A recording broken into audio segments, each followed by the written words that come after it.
Ito po ay binili po ni Udang po kay doon sa Tito Emil. Ito po yung langisi. Ito po naman sa akin po ay ito po yung pahingi po sa akin ni Tilat.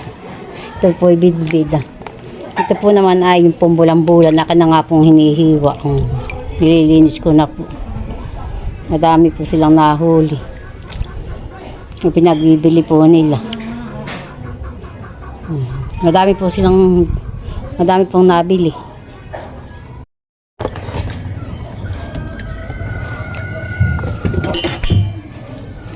Po muna po ang kay Udang. Lilinisin ko po muna. Pinapalinis po sa akin po ni Maggie.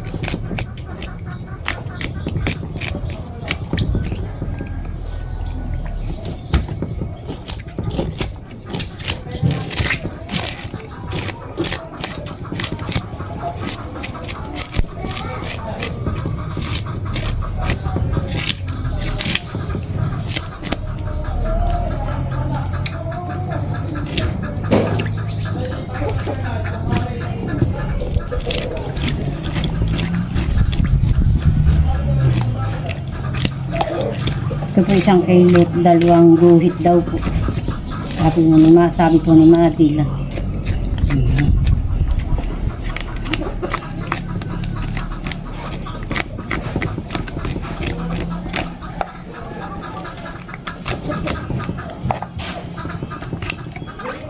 Super laki po. Akin na po itong papalangin. Ay, mga hirap po kanatati niya malaking ita.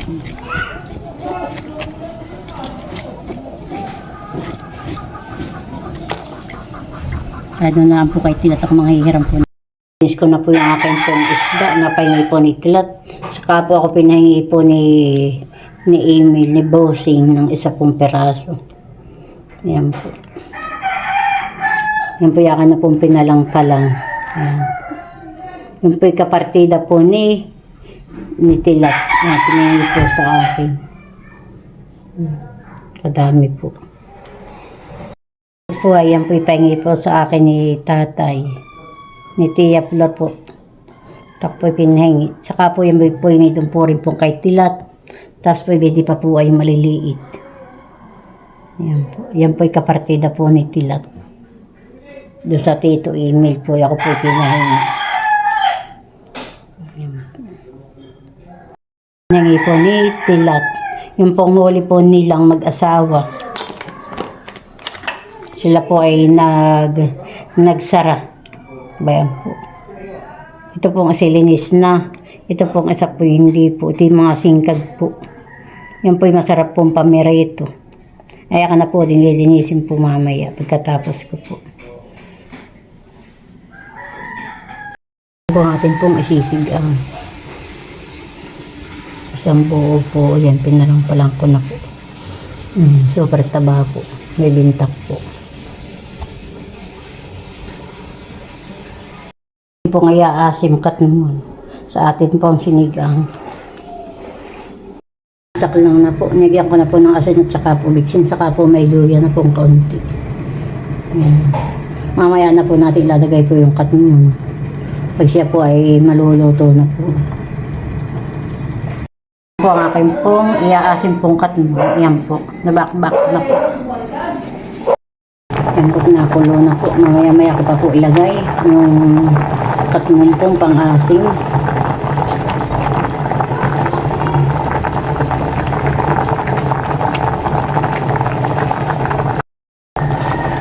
Yan po natin na po ilalagay po itong katmon na pang-asim.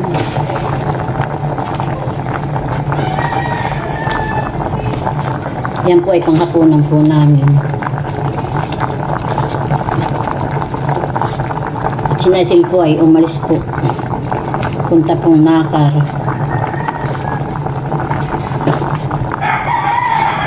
Bisitahin daw po nila yung kanilang baboy.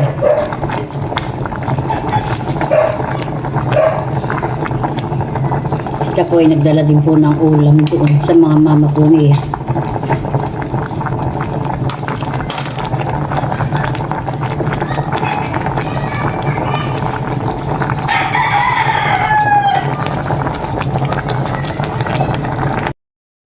Yung ating pagtitig. Yung ating pagtitingnan.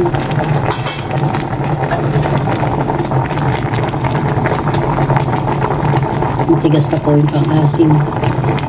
Pero po tumalaan badal po lang naman buting po pang-asim.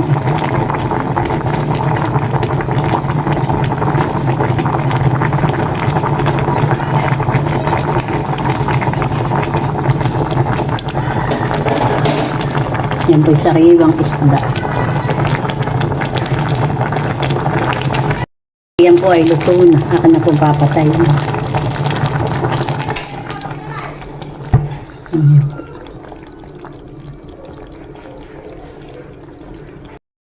Balbalunan po tayo ng manok po. Yan po. Saka po atay. Pwede po ah. Ito po yung balbalunan. Ito po na may atay ng manok. Akin po lilinisin po ito.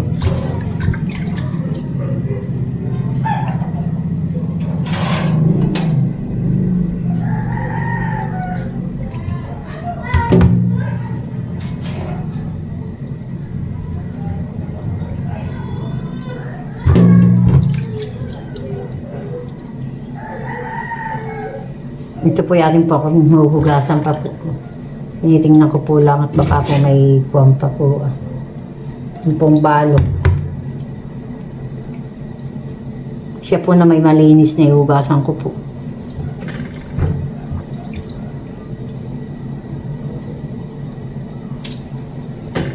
Ito po yatin po nga adobohin po sa toyo.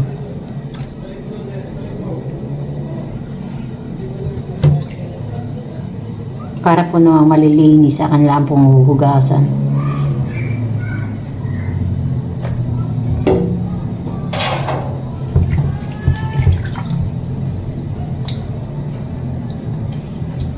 Malaki po yung puso.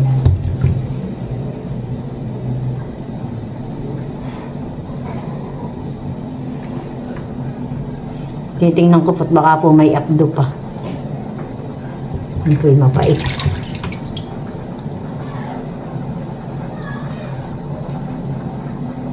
Maganda po doon sa, ito po yung pinabili ko po doon sa aking kapatid kay Jacqueline po, kay Onik.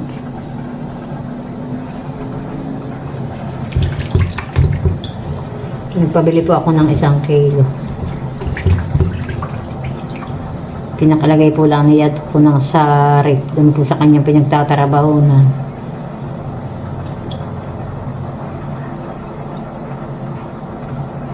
Natanggal ko po yung dugo na tulog.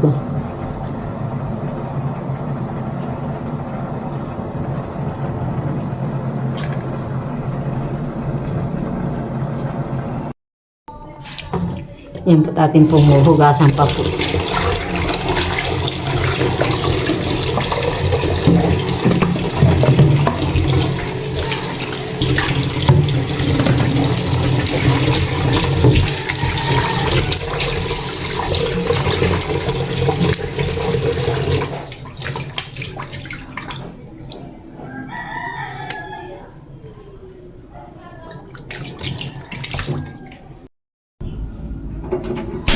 Yan po, tayo po ay magigisa na po ng ating pong adobo.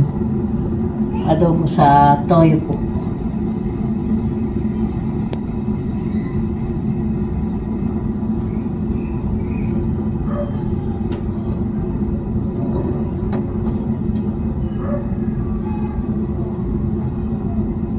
Natin po lulutuin na po yung atay.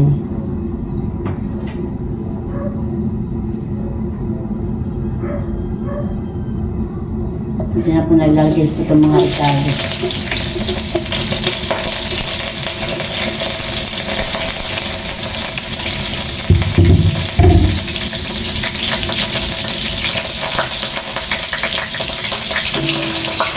Ako nasasain.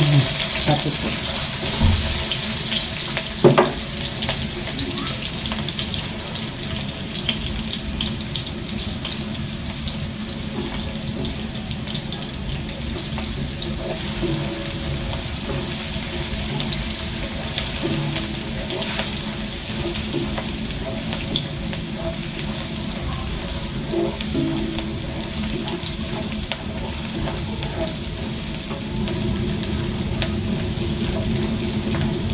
atin po lang papula-pulahin po yung ating ricado.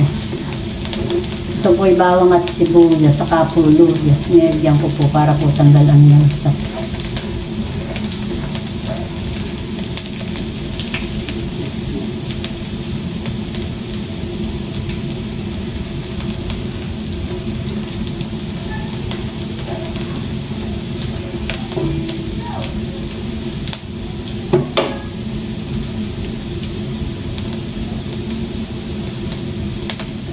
Lahat kung pinatulo pa po ang tubig. Tapos ang langay.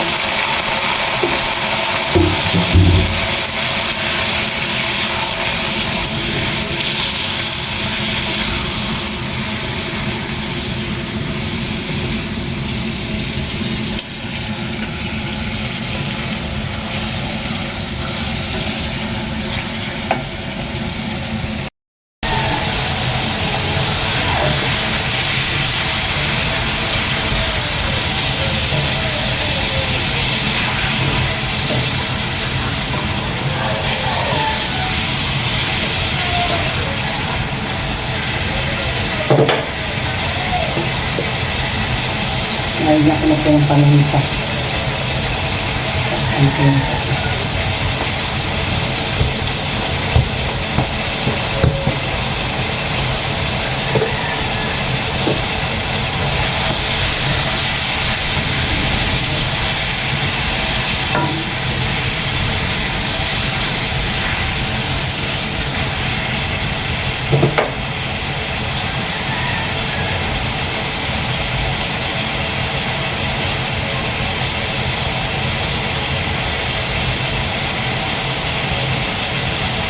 Lagyan po natin ng ito pong siyelo.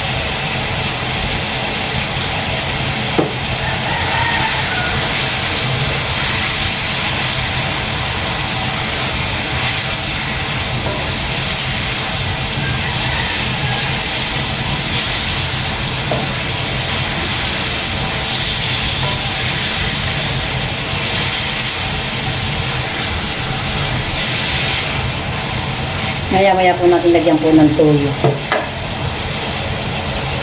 Akal ko muna ng tatakpan.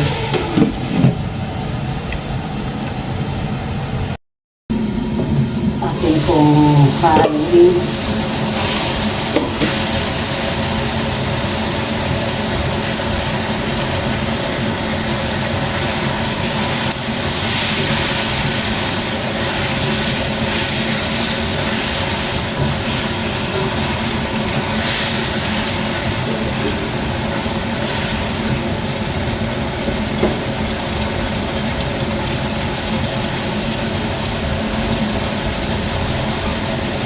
Tapos natin lalagyan po ng toyo.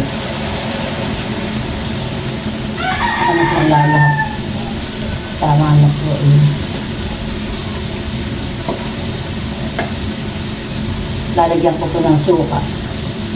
Ito po yung suka po sa namin. Yung pinapalitan po ni tatay.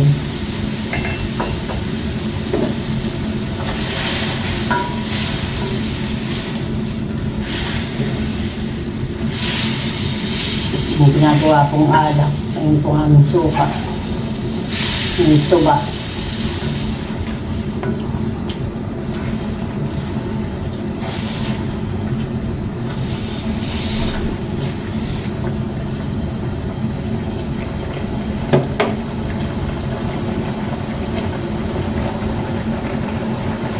Kung po atin po tatakpan po.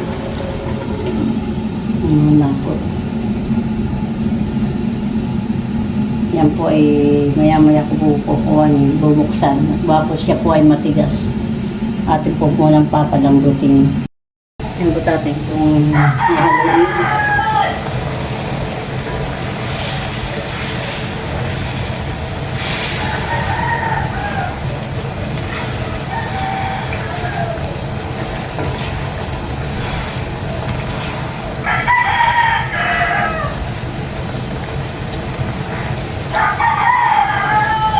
Ito po may puso, may balbalunan, saka po atay. Malaki po ang atay.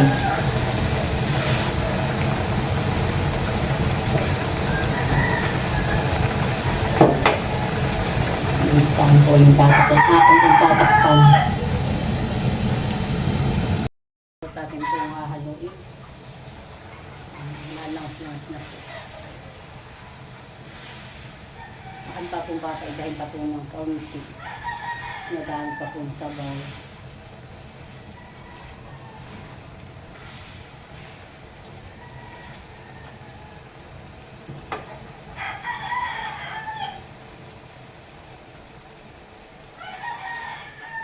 Tamakpan po ulit. Saka na po papatayin po aking sinain. Iin na po ulit. Natluto na po yung aking pong atay at saka po balbaluunan. Yun po ay may puso din. Papayin ko po si Isil. At sinaudang po naman, si udang po ay namalingki. Sila po ay may ulam. Kaya po si Isil po ang bibigyan ko ng ulam. Akan na lang pong dadalhan. Dalhin ko po kay Isil na ulam. Ayan. Yan na po yung aming pong palay.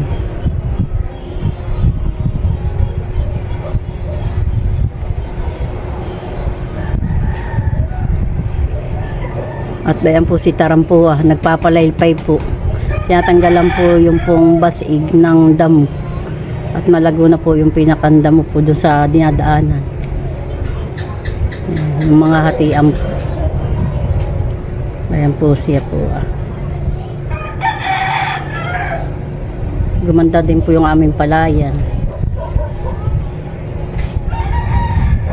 Yan po yung kinain po ng kuhol. Ay hinulipan po ang utay-utay. Ninatilat po tsaka po ng ama po niya.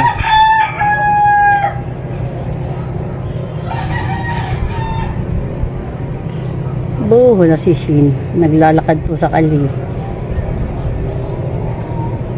Nag-iisa.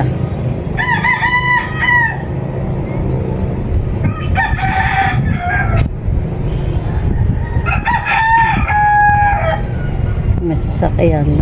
May gipot na limpi. Sa tabi po lang siya nadaan.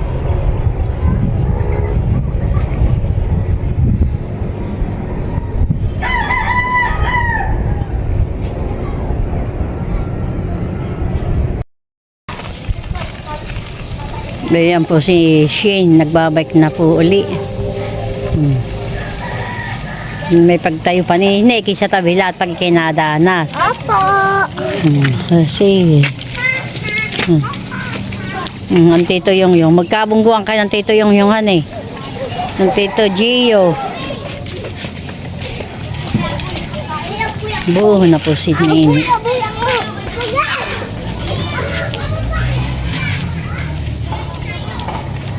Malamig na po. Kampo at hapon na kaya po nagbabike po ang mga bata. Dito nga po ay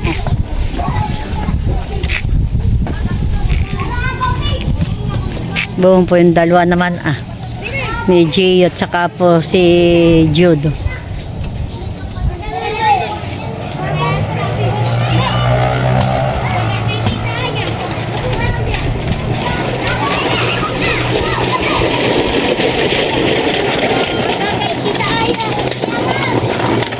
Inaantay pa po si Gio ni Jude mag-bike.